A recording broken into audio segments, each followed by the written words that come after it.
Okay, so I thought we would have a talk about liberal tears and owning the libs and what this means in the new Trumpium paradigm. Because I've been following Trump's career as a Trump supporter since about 2017 when I went to New York to get my MAGA hat. It is around here somewhere. I just actually don't know where I've put it. Should be in a gold box or something. But I don't know. It's around here somewhere. But the point is, everyone who watches this channel regularly will know I have been a diehard supporter of Trump since about 2017, and I have done my best to bring over my centrist beanie-wearing friends to this position as well, because I think that Trump is, for America, the right thing. And this means that this is the paradigm that should win in American politics. And at the moment, it has won. It's won pretty much everything. The presidency, the House, the Senate, the judiciary, the popular vote. Like, what else is there left to win? And actually, I think that the MAGA movement can afford to accept its own win on this, because it feels that a lot of people in the MAGA movement, including people in the administration, are still kind of, not surprised, but I don't think they really fully realize what it is that MAGA is supposed to be doing here. And I think that they are feeling their oats a lot, you know, with all the talk of tariffs and annexing Canada and Greenland and stuff like this. This ends up creating a lot of bad blood that actually didn't need to be created, right? Now, it's one thing being like, right, I'm going to be a real smart ass on the internet, go, we're going to annex Canada.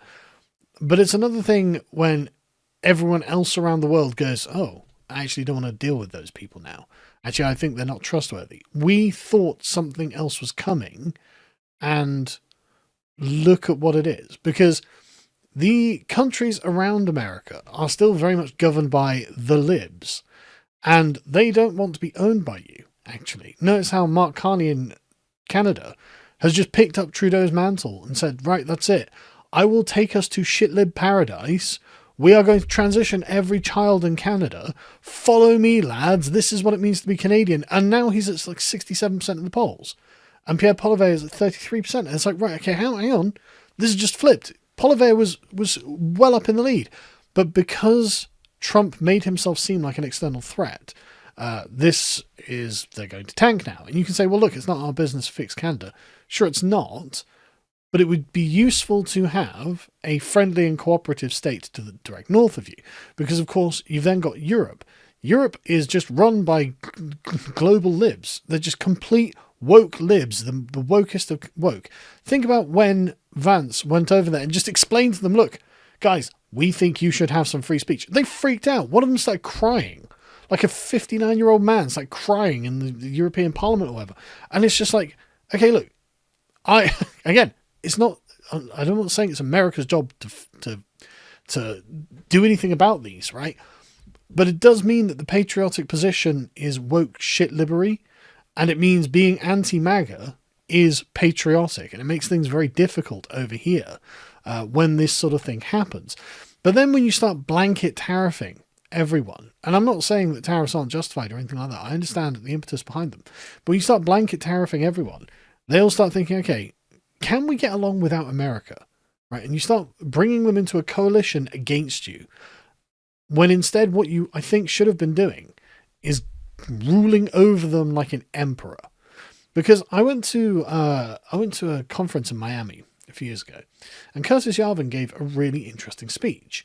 And Curtis is an interesting fellow. I don't agree with his solutions, but again, like with the left, Curtis has a very incisive method of analysis. And he pointed out, look, if you are going to win, then what you are going to win essentially is the universal empire.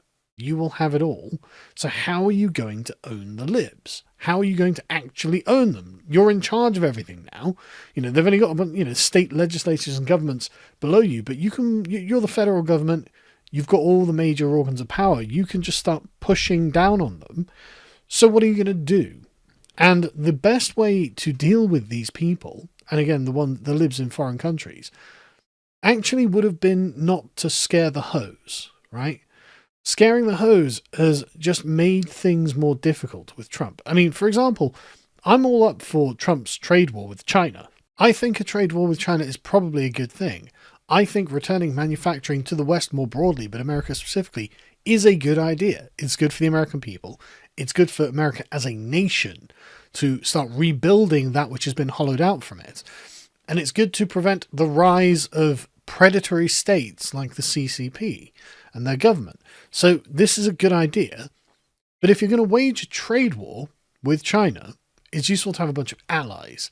And it's a lot easier to corral those allies and bring them on board if you hadn't just been beating them with a stick and threatening them with annexation. Right, a bit more carrot actually would be useful in this regard. And a bit more tact and guile would also have been, I think, would have borne much more fruit than the alternative has. Because it seems, frankly, that Trump's plan has kind of ground to a halt a bit, and he's had to take a bit of an ignoble step down from having the hardcore trade war with China. Now, it's not that China is invincible or anything like this. It's about holding one's nerve, and it's a lot easier to hold your nerve if you have the rest of your allies lined up in a row saying, yeah, no, we are going to support you, and it's going to be in the best interest for everyone. But instead of America first, it seems to have become America alone, which actually I think, I mean, don't get me wrong, I know it feels good in the comment sections, but it does have consequences, and it just creates friction where it didn't need to be before. And I know there are a bunch of imperial LARPers on Twitter. It's LARPing. You're not going to be invading Europe. You're not going to be invading Canada. That's not going to happen. Right? That's just not going to happen. But what you have done is polluted a bunch of the water now. And so a bunch of people are just really angry at you.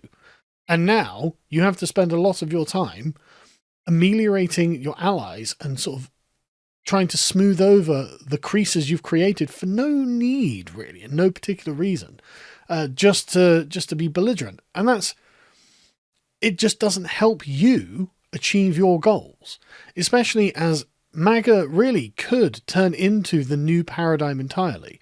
If it could just show itself to be responsible, mature, and able to dispense fairly with both sides, and accept that something on their side is legitimate. Now, there is something to leftism, which is why it stands for such a long time. And that is, it would be nice to have a fairer redistribution, or not redistribution, a fairer distribution of wealth in society.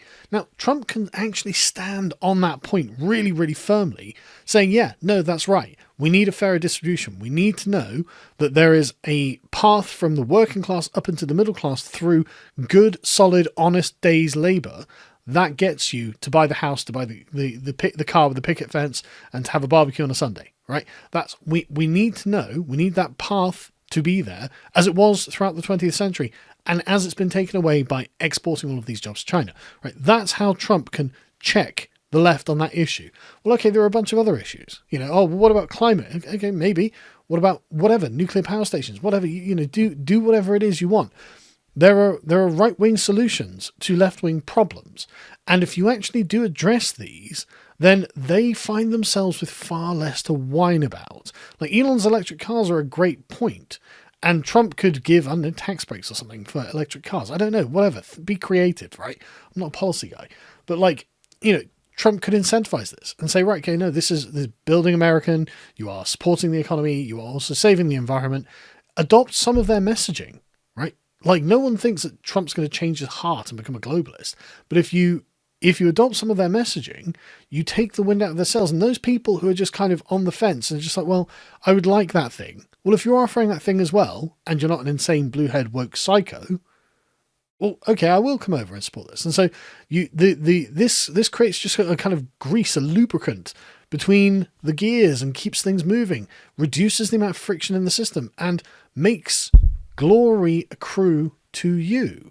All of this starts coming together, and the people who don't really like you but are reliant upon you, like the European Union, you can batter them, and you can spend the next year or two in a kind of psychological war, just hammering them down, putting tariffs on them, or you could kind of make it so it's silly to resist you.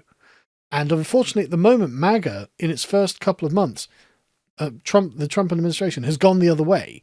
And that's fun for the MAGA crowd on Twitter, but it does create more problems further down the road. And so it would make a lot more sense to have a plan to own the Libs and actually own them. Actually act as if they're part of your magisterium. Yeah, here are our stupid Libs. We keep them happy with, like, we try, in California, we encourage green energy or something. And we make sure that the billionaires pay their fair taxes and the working people have work. And Bernie Sanders really hasn't got much else to say about that, right? What's he going to say? He's going to be like, yeah, okay, fair enough. Trump's done what I wanted. I mean, he's making America great. And that's kind of part of making America great. Like, bringing on RFK was a great idea. Make America healthy again. That's a great aspect of it. That was generally a left-wing concern. Trump taking that on is a great thing. That's him owning the lib in that particular sphere. Well, this should be expanded to all things. So it's not that you can't do the MAGA stuff. Obviously, you should be doing the MAGA stuff, right? That's the primary cause. But there are a lot of things that have right-wing solutions that are generally left-wing canards, and you can steal those too and just keep winning everything. I don't think it's too late to do this either, but a bit of a charm offensive would be very helpful at this point. I think everyone knows their place now. Maybe it is too late for this. I don't know, right? But there's other ways of getting what you want. But I'm not even saying don't use hard power. Like, for example, in the case of the Panama Canal, great example. There's no good counter argument to the case of the Panama Canal to use hard power. There's a really good counter argument in the case of invading Greenland or invading Canada. Like, no one buys into this. The Panama Canal, 100%. Boom. Send over the military. Get 10,000 Marines in there. Boom. F off China. Isolating China on the world stage, blah, blah, blah, all that sort of, that's all good. But just being sensible about your empire is actually just a way of keeping everything smooth and allowing you to achieve the things you want in far greater magnitude and far, far swifter and just with much more ease. But Curtis is right that to do this, you have to have a plan to own the Libs.